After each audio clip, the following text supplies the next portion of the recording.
Yang sukses, orang yang berhasil secara hakiki. Berarti berhasil itu di sini apa di sana? Berarti kalau melihat orang kaya di dunia mesti sukses akhirat atau belum tentu? Belum tentu. Kalau melihat orang di dunianya mentereng, pasti sukses akhirat atau belum tentu? Belum tentu. Karena apa? Sukses itu adalah faman zuhziha 'anil nar wa udkhilal jannah. Ketika jauh dari neraka dan masuk ke dalam surga, faqad faz, maka itulah orang sukses yang hakiki. Kemudian oleh Allah diberitahu tentang dunia ini. Wa mal hayatud dunya, tapi kata Allah, kalau cuma sekedar perkara dunia, tahu Elon Musk? Elon Musk tahu? Siapa Elon Musk itu? Yang punya pabrik Tesla. Banyak dengan Tesla yang tidak ngerti loh. Tesla itu yang mobil listrik itu. Oh ini. Jadi hari ini ada door prize. Juara 1 umroh, juara 2 motor listrik, juara 3 TV. Jadi dengerin baik-baik ini, dengerin baik-baik. Nanti kalau ada pertanyaan, juara 1 umroh, juara 2, lele ini apa ini? Juara 2 mobil listrik, juara 3 TV LED 42 inch. Ayo. Maka tulis, kok hijau tanah ini? Tidak kelihatan tadi. Kalau umrohnya nanti ketemunya di depan Ka'bah saja sama saya ya. Sudah, kita lanjutkan. Nah, maka Allah tunjukkan dunia itu apa? Ketika orang merasa menang dunia, ini kan pilkada ini, hati-hati betul ini. Ketika orang mengatakan menang dunia, sukses dunia, mentereng dunia, bahagia dunia, happy di dunia, Allah tunjukkan wa mal hayatud dunya. Tapi kalau urusannya cuma perkara sekedar terbatas dengan dunia, wa mal hayatud dunya illa mata'ul ghurur. Ini cuma kesenangan yang bikin orang itu lalai, yang menjadikan orang itu terpedaya, yang menjadikan orang itu lalai dari kehidupan yang hakiki. Nah, maka sekarang saya akan sampaikan 4. Aslinya ada 10, tapi kalau kita sebutkan 10, nampaknya waktunya tidak nutut, rawone salah adem. Maka kita sebutkan berapa? 4 cara meraih kemenangan yang hakiki. Nomor 1, panjenengan buka dalam surah At-Taubah ayat 72. Pada surah At-Taubah, tulis, siapa tahu dapat hadiah umroh. Surat At-Taubah ayat berapa? 72. Ayo Pak Indro tulis. Pak Indro gak usah nulis Quran di luar kepala kok. Saya sering lewat depan tokonya Pak Indro ini, Masya Allah, ngaji terus. Beberapa kali saya lihat ngaji terus, Masya Allah. Mudah-mudahan sama Allah amalnya diterima, dijauhkan dari api neraka, jembar kubure padang dalane. Masih hidup orangnya. Mudah-mudahan istiqomah Pak Endro, amin ya rabbal alamin. Nah, yang pertama surat At-Taubah pada ayat yang ke-72. Apa kemenangan kebahagiaan yang hakiki? Kemenangan dan kebahagiaan yang hakiki itu ada di dalam iman kepada Allah. Ada di dalam apa? Iman. Maka orang beriman itu, Bu, walaupun secara duniawi dia terkesan tidak punya apa-apa, maka itu tetap dia orang yang beruntung, dia orang yang menang, dia orang yang sukses. Karena dia sukses dengan keimanannya. Dia sukses bukan di dunia, tapi kelak ketika dia pindah ke negeri akhirat. Maka nanti ketika dia sampai di akhirat, orang yang di dunia ini walaupun dia miskin, walaupun dia tidak punya apa-apa, walaupun dia tidak punya jabatan, dia tidak terkenal, dia tidak mentereng, tapi dia beriman, nanti di akhirat dia akan Allah masukkan ke dalam surga. Yang surga itu, ibu-ibu, yang paling rendah saja itu seperti dunia beserta 10 kali lipatnya. Itu sing paling elek. Seperti apa? Dunia, dan dikasihkan untuk Anda 10 kali lipatnya. Coba kalau ngelihat Pak Erick Thohir, duitnya apa didik? Padahal itu sak berapanya dunia yang dipunyai Pak Erick Thohir itu? Sak piro nih? Paling gak sak pucuke. Siapa lagi orang paling kaya di dunia sekarang siapa? Elon Musk itu? Bill Gates sudah lewat. Bill Gates sudah keselip sudah. Siapa? Suhud. Siapa teh? Oh Luhut, akhirnya Suhud. Mana? Saya punya teman namanya Suhud. Kaget Suhud, biasa aja Suhud. Aku ya udah-undi lah Suhud aja. Ternyata Luhut. Ndak, Luhut yo. Ya artinya wes pokok panjenengan bayangin orang paling sugih. Atau kalau di Kediri yang punya gudang garam. Sampai gudang garam Kediri itu Pak, itu nyumbang bandara untuk negara. Itu bandara Kediri itu yang beli tanahnya gudang garam, yang bangun gudang garam, semuanya gudang garam. Dan itu diberikan untuk negara. Sugih apa sugih? Sugih. Tapi itu ndak ada sak pucuke dunia. Itu baru di dunia orang yang sekaya itu menjadikan kita merasa iri. Penak yo. Kepingin mangan iki iso, kepingin mangan iku iso. Siapa bilang? Tukune iso, kesehatannya sing menging. Iya benda. Nah, maka itu jamaah yang paling rendah nanti di surga itu Allah kasih dunia 10 kali lipatnya. Semua keindahan dunia, semua harta dunia itu panjenengan dikasih 10 kali lipatnya. Itu yang paling rendah. Dan panjenengan ini ketoknya bukan paling rendah, panjenengan ini ketoknya paling tinggi semua ini. Ini wajah-wajah surga Firdaus ini. Ini wajah-wajah yang masuk surganya ndak pakai hisab, ndak pakai azab. Metu teko kuburan langsung antri ngarepe surga. Pantes? Lepas jangan oman amin pantes boten. Nah, ya harus memantaskan diri. Insya Allah pantes. Wis ta, gak usah ruwet-ruwet. Sing penting tahajud sewengi 11, poso Daud, iso. Insya Allah surga tanpa hisab, tanpa azab. Kita baca ayatnya. At-Taubah ayat 72. A'udzubillahi minasyaitonirrajim. Dalam surah At-Taubah ayat yang ke-72 Allah Ta'ala berfirman, wa'adallahu, Allah Ta'ala berjanji. Dalam keadaan kalau Allah berjanji wis talah gak mungkin belenjani. Allah itu la yukhliful mi'ad. Wa'adallahu al-mu'minina wal mu'minati, orang-orang yang beriman baik laki-laki ataupun perempuan. Jannatin tajri min tahtihal anhar, Allah akan masukkan mereka ke dalam surga yang di dalam surga itu mengalir di bawahnya sungai-sungai. Khalidina fiha, mereka tidak akan keluar darinya, tetap di dalam surga selama-lamanya. Wa masakin tayyibatan fi jannati adn, dan apa?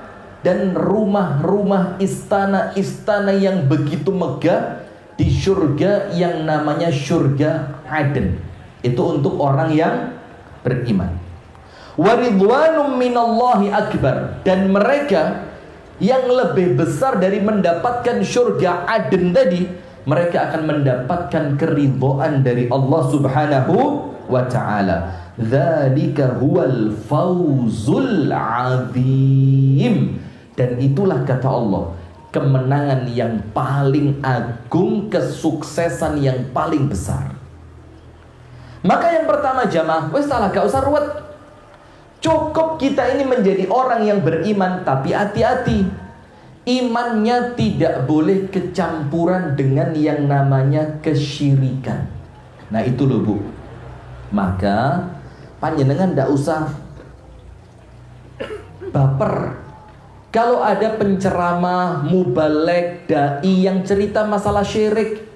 Ojo kemakan omongan, opo ceramah syirik ay Wahabi. Nah, pokok-pokok padahal kita ini ngomong syirik, bukan saya nuduh panjenengan melakukan kesyirikan, tapi kita ini mewanti-wanti, ayo hati-hati, ayo waspada, warning.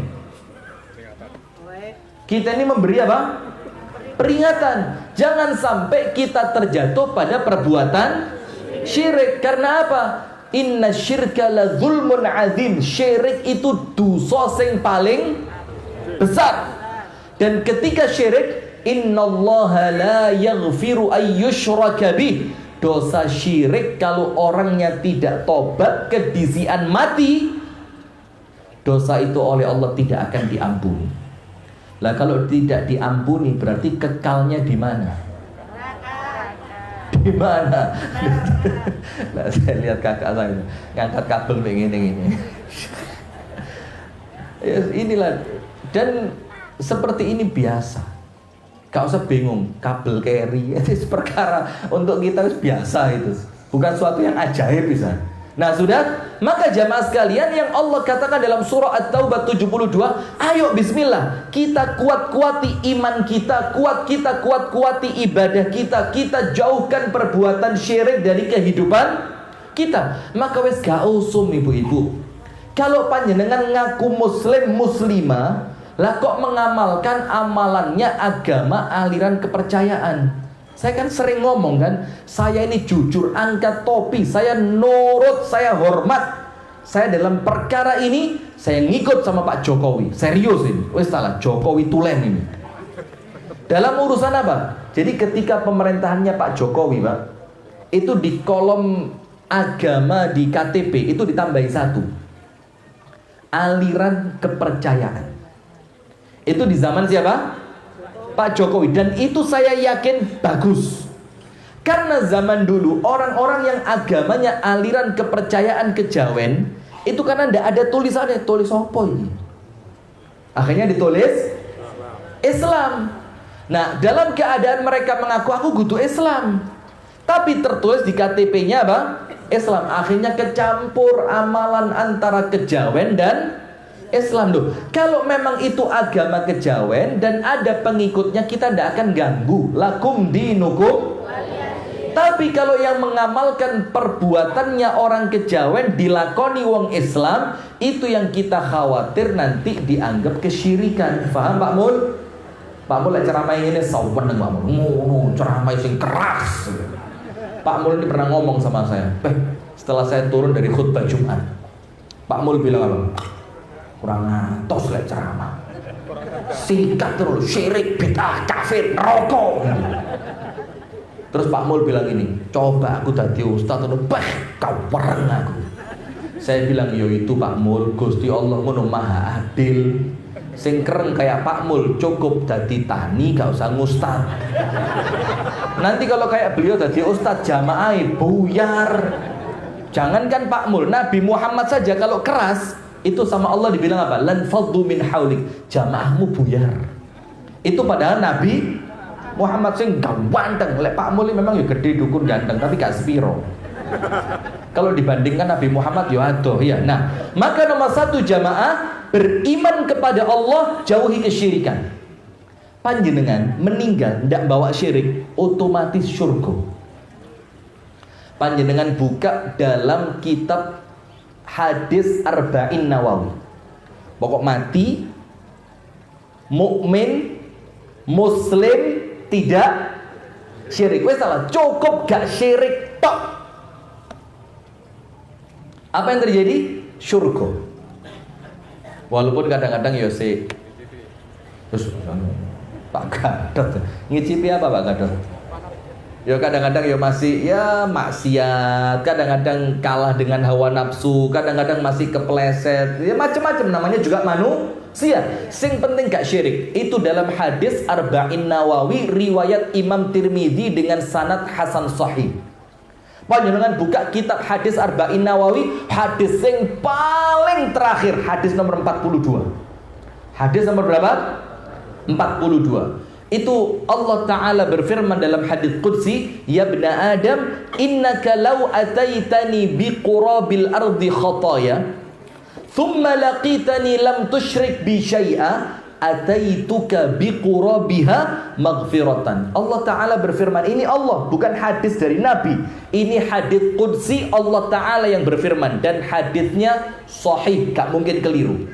Allah Ta'ala berfirman yang artinya begini, manusia, kalau nanti kalian meninggal dunia, dan ketika kalian meninggal itu membawa dosa seberat bumi, itu bumi kosongan, belum ditambahi abote ibu-ibu, itu bumi kosongan, itu kalian membawa dosa seberat bumi, artinya wabot pol, dosanya saabote bumi.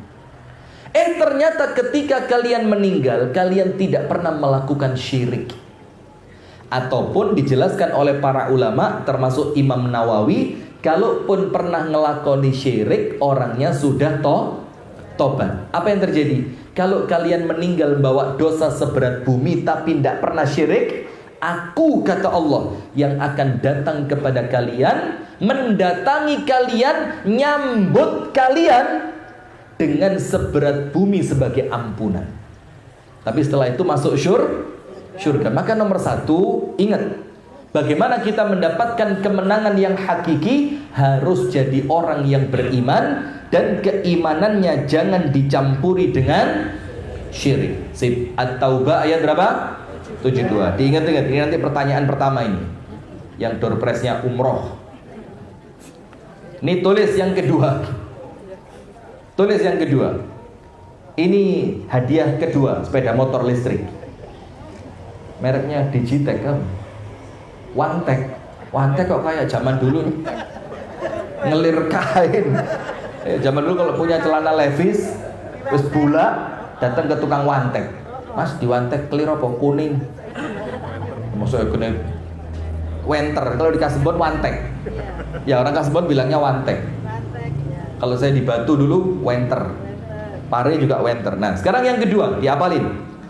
Yang kedua, bagaimana kita mendapatkan kemenangan, kesuksesan yang hakiki. Panjenengan buka surat Al-Buruj. Gampang ini, apal kabeh juz 30 ya. Surat apa? Al-Buruj. Pada ayat yang ke-11. Pokok ayat yang di akhir ayatnya ada kata-kata apa? Al-Fawzul Azim. Kemenangan yang hakiki, kemenangan yang agung, kemenangan yang besar. Al-Buruj ayat 11. Yang kedua, bagaimana kita mendapatkan kemenangan yang hakiki? Kalau cuma iman tok, ini hati-hati. Karena nanti khawatir menjadi seperti orang-orang murji'ah. Jadi ibu-ibu juga perlu tahu, Bu. Bapak-bapak juga nggih. Jadi dalam Islam itu, Pak, bid'ah itu bukan cuma satu. Jadi kalau ada orang ngomong bid'ah, itu tanya dulu, ini bid'ah yang apa? Bid'ah yang seperti apa? Yang paling parah itu bid'ah dalam ranah akidah. Dalam ranah apa? Akidah. Jadi hukumnya tidak sama. Bid'ah akidah, bid'ah fikih amaliyah, itu hukumnya tidak sama. Bukan digebiak. Oh ya, pokok krungu bid'ah dolalah finnar. Gitu loh Pak Mul. Jadi gak podo Pak Mul. Nah, tak urui pelan-pelan. Nanti kalau sudah sip, khutbah Jumat. Pokoknya Pak Mul khutbah Jumat di masjid menyala bangku gitu. Muruk jerit-jerit tok soalnya. Sudah, yang kedua, bukan cuma iman, tapi nomor 2 Al-Buruj pada ayat yang ke-11, imannya ditambahi dengan amal soleh. Amal soleh itu apa? Amal soleh itu apa? Gampang pol. Amal soleh itu amal intine cocok. Cocok sama siapa? Nabi Muhammad. Pokok panjenengan mengamalkan apa? Panjenengan cocok nih. Cocok enggak amalan ini dengan amalannya Nabi Muhammad? Cocok enggak amalan ini dengan amalannya Nabi Muhammad? Cocok enggak wiritan ini dengan wiritannya Nabi Muhammad? Cocok enggak sholat ini dengan sholatnya Nabi Muhammad? Cocok enggak keyakinan ini dengan keyakinannya Nabi Muhammad? Kalau semuanya cocok, itu namanya amal soleh. Gampang, berarti amal soleh itu amalan yang mencocoki perbuatannya Nabi Muhammad. Nah, saya ngomong beberapa kali, celana cingkrang ini loh Bu, Pak, cingkrang itu zaman dulu, wah itu sewajaib itu, banjir. Atau kalau enggak zaman dulu celana cingkrang dibilang apa? Lem kari. Ayo, apa bahasanya? Bukan lem kari zaman dulu, Darul Kadis. Oh, Darul Kadis ini celana ini cingkrang, banjir. Sudah. Saya tidak perlu ngomong hukumnya cingkrang itu apa, hukumnya melebihi mata kaki apa, itu fikih. Itu apa? Fikih. Yang semuanya boleh punya pilihannya masing-masing. Monggo, kalau panjenengan yakin isbal tidak apa-apa, melebihi mata kaki untuk laki, monggo, tidak apa-apa. Gak usah ruwet. Tapi yang pasti, cingkrang ini amalannya Kanjeng Nabi. Kanjeng Nabi itu kalau pakai sarung, kalau pakai kain tidak pernah melebihi mata kaki. Silakan. Tidak pernah melebihi mata kaki. Nah, sekarang terlepas itu wajibkah, sunnahkah, kalau dipanjangkan haramkah, makruhkah, atau bolehkah, ini urusan belakang. Yang penting ini diamalkan oleh siapa? Kanjeng Nabi. Namanya cocok. Kalau cocok berarti amal apa? Yang kedua, jenggot. Ibu-ibu mana yang jenggotan? Ayo. Masa panjenengan tidak kepingin sama kalian Kanjeng Nabi? Bu, tidak ada yang cocok. Mana ibu-ibu yang jenggotan? Ya tidak ada ya. Jenggot sama Pak, tidak usah ngomong hukum. Bukan di sini tempatnya. Dan itu ranahnya juga ranah fikih. Mau dipotong, dirapikan, mau tidak dirapikan karena kudu dawa pol, gak oleh rapi. Bukan gak oleh rapi, gak oleh dirapikan. Atau yang lain mengatakan kalau tidak pantas boleh diilangi. Macam-macam itu fikih. Tapi intinya Nabi Muhammad jenggotan apa mboten? Ayo, jenggotan apa enggak? Nah, panjenengan kok enggak?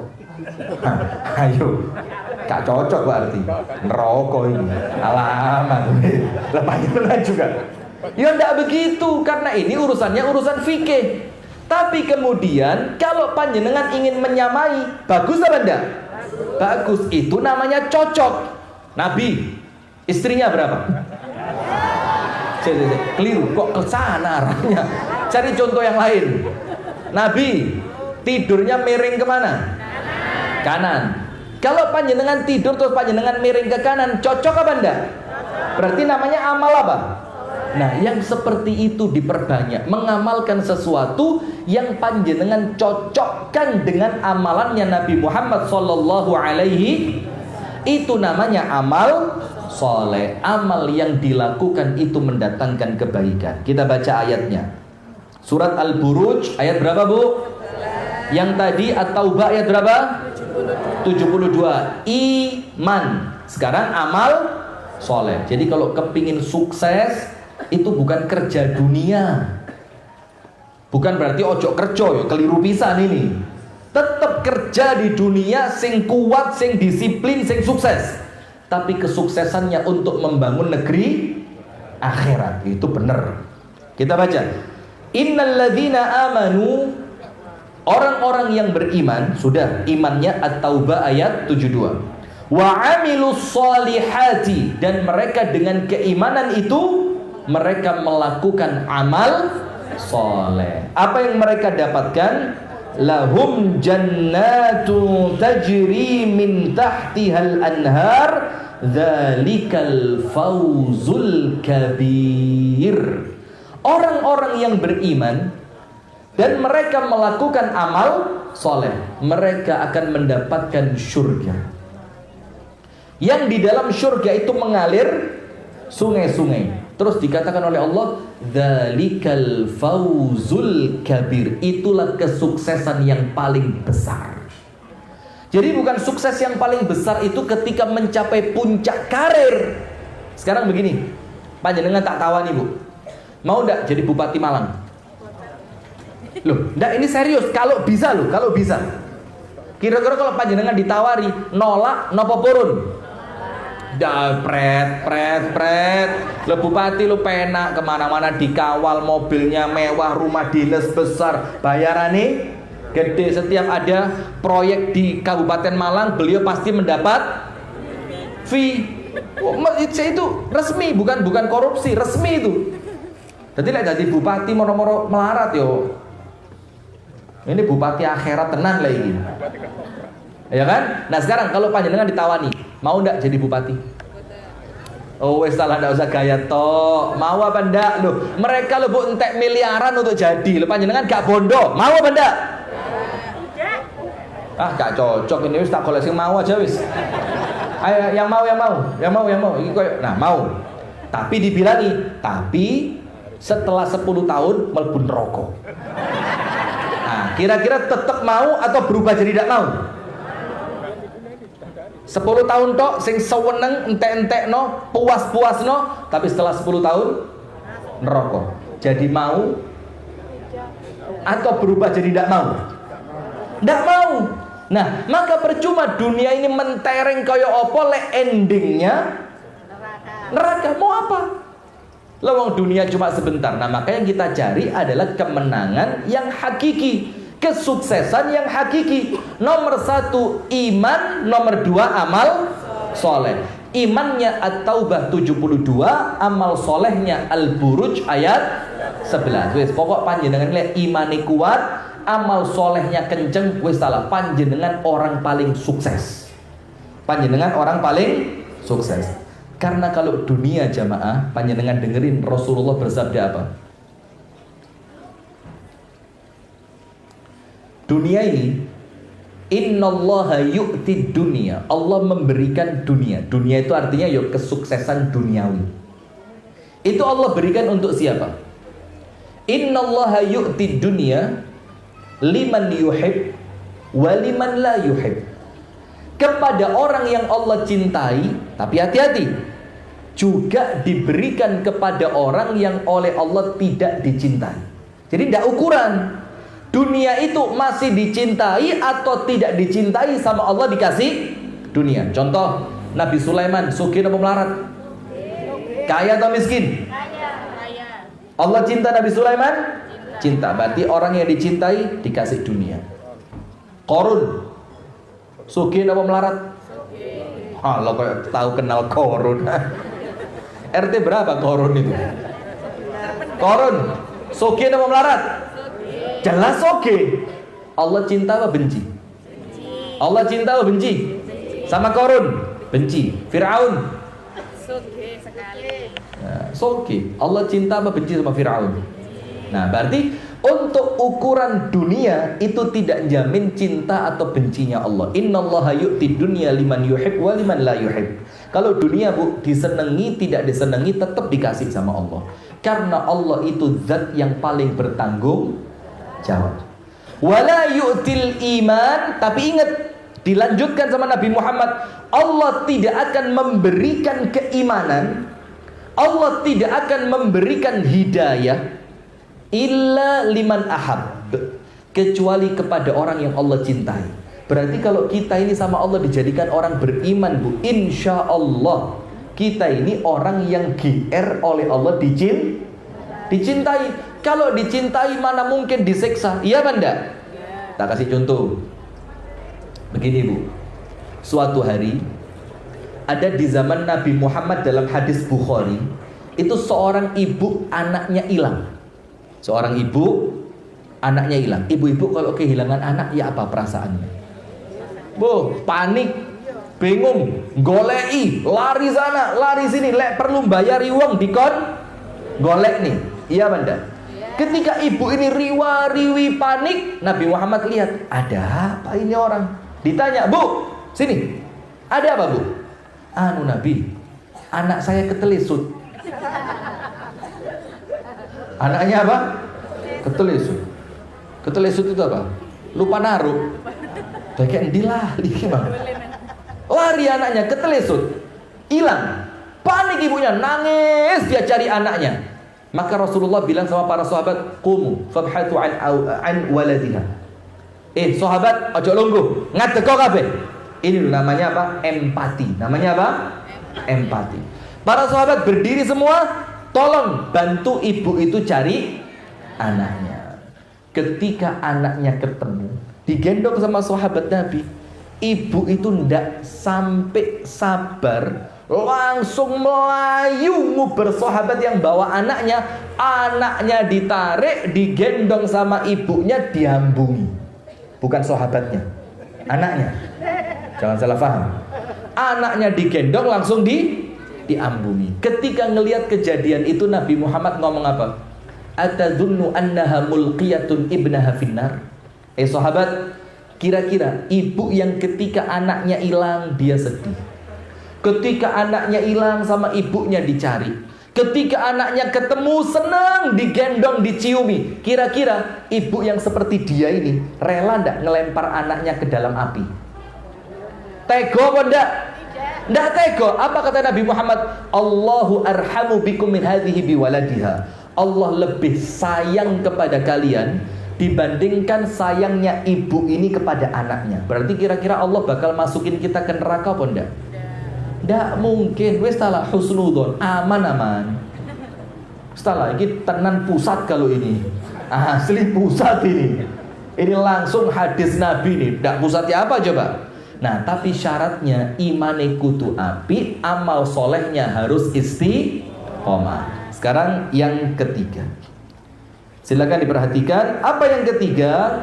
Kalau orang itu ingin mendapatkan kemenangan yang hakiki, orang itu harus menjauhi maksiat.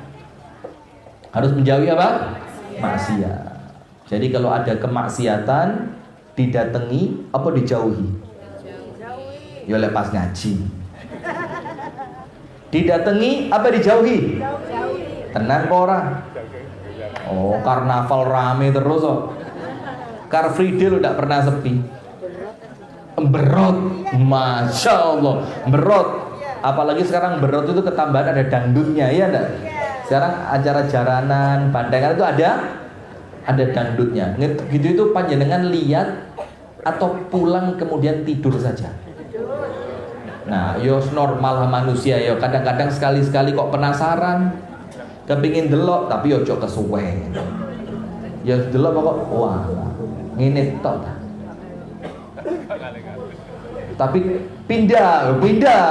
Awalnya di depan, pindah serotok miring kiri dikit. Nanti alah sentek banyune kayak teko. Matur suwun Pak Didi. Jazakumullah khair. Baru ini saya di rumah sendiri dapat minuman yo baru ini. Biasanya ngaji di sini garing ring. Jamaah sing teles. Ustaz garing. Nah, sudah, kita lanjutkan. Nah, maka hadirin menjauhi apa? Maksiat. Tapi mohon maaf, kita ini manusia biasa, sak kuat-kuatnya menjauhi maksiat yang datang. Contoh, pernah dengar lagu melempar cucak rowo, betul. Subhanallah, kok konek. Apa lagunya itu? Manggaku lempar. Asli itulah pokoknya, saya lupa. Itu waktu zaman lagu itu lagi rame-ramenya, Bu. Ketika saya ceramah di depan ibu-ibu, saya cerita masalah itu. Oh, ibu-ibu, loh, Ustadz kok tahu? Ustadz kok tahu? Lah dikira Ustadz ini malaikat apa? Ustadz kok tahu? Saya bilang, Bu, di dalam ilmu agama itu ada yang namanya ma'lum fiddin bid-darurah. Jadi perkara-perkara yang orang itu tidak mungkin tidak tahu. Kalau dalam urusan dunia, perkara yang sedang viral, orang itu tidak mungkin. Zaman cecak rowo itu lagi rame. Kalau sekarang kan jarang goyang. Oh, lewat juga ya sekarang ya. Sekarang apa? Pecah 1000. Salihu. Saya belum tahu, tak golekan nih, mari tak searching saya. Salihu, mari tolong diingat Salihu. Oh, Salihu. Nanti saya cari Salihu. Sudah? Sesuatu, Bu, kalau lagi viral di zaman itu, kita naik bis, lagunya Cecak Rowo. Kita masuk mall, lagunya Cecak Rowo. Kita ke pasar, lagunya Cecak Rowo. Tonggo duwe gawe. Sehingga mau ndak mau pasti. Nah, itulah manusia ini, Bu. Wes salah sak kuat-kuate ngempet, ya tetep ono kenei. Nah, tapi ketika kita terkena, jangan segan untuk cepat istighfar dan tobat. Karena apa? Tub alfa marrah walau adnabta alfa marrah. Tetep tobat masih yo panjenengan dosa ping 1000. Walaupun berdosa 1000 kali. Karena selama Anda masih bisa tobat, yakin sama Allah diampuni. Nah, sekarang tinggalkan maksiat. Apa dalilnya? Panjenengan buka surat An-Nisa ayat 13 dan 14. Surat ini buat TV nanti dihafalkan. An-Nisa 13 dan 14. Allah Ta'ala berfirman, nanti kalau saya tanya mana dalilnya bahwa kalau kepingin menang yang hakiki harus meninggalkan maksiat, panjenengan sebut, angkat tangan. An-Nisa 13 dan nanti TV-nya boleh dibawa pulang setelah membayar uang yang cukup. Ini pasaran ini biru. Ini 42 inch. Ini dibuat nonton timnas Indonesia sampai kopoke pemain ketok ini. Asli saking gedene TV ini. Itu kalau 4,5 sampai 5 juta. Wih. Ini kayak tuku duit sapa ya? Panasonic. Sudah. An-Nisa berapa? 13. Kita baca. Tilka hududullah. Itulah larangan-larangan Allah yang disebutkan sebelumnya. Syirik, zina, mencuri, korupsi, maling, dan yang lain. Allah firmankan, tilka hududullah. Itu loh aturan batasan-batasannya Allah. Wa man yuti'illaha wa rasulah yudkhilhu jannatin tajri min tahtihal anharu khalidina fiha. Barang siapa yang nurut, manut, taat kepada Allah dan Rasulnya, maka dia akan Allah masukkan ke dalam surga yang mengalir di bawahnya sungai-sungai dan mereka selama-lamanya di dalam surga. Wa dzalikal fawzul adzim, dan itulah kemenangan yang hakiki. Tapi ingat ayat 14, wa may ya'sillaha wa rasulah. Tapi hati-hati. Barang siapa yang bermaksiat kepada Allah dan Rasulnya. Apa bermaksiat kepada Allah apa? Allah nyuruh sholat, dia ninggal sholat. Rasulullah nyuruh kita untuk jujur, dia lah kok bohong. Tapi kalau bohongin istri itu katanya pahala. Ya Pak ya? Katanya kalau bohongin istri itu pahala. Setuju Pak? Nggak setuju ya kebangetan panjenengan. Nggak. Bohongin istri gitu maksudnya. Mas aku ayu apa elek? Padahal asli ini ya elek. Panjenengan ngomong apa? Wayu dek. Sandonya ki panjenengan paling ngayu dek. Bohong apa jujur? Lah panjenengan apa mau suami jujur? Ayo panjenengan mau suami jujur welek. Mas aku ayu apa elek? Welek. Mau panjenengan? Nah berarti panjenengan lebih senang suami bohong apa jujur? Ayo bohong apa jujur? Kandani kok Pak, bohong sama istri itu pahala Pak. Corona terus Pak, mlebu surga sampean. Ibu-ibu tahu seorang perempuan ngurungi kucing sampai akhirnya perempuan itu masuk mana?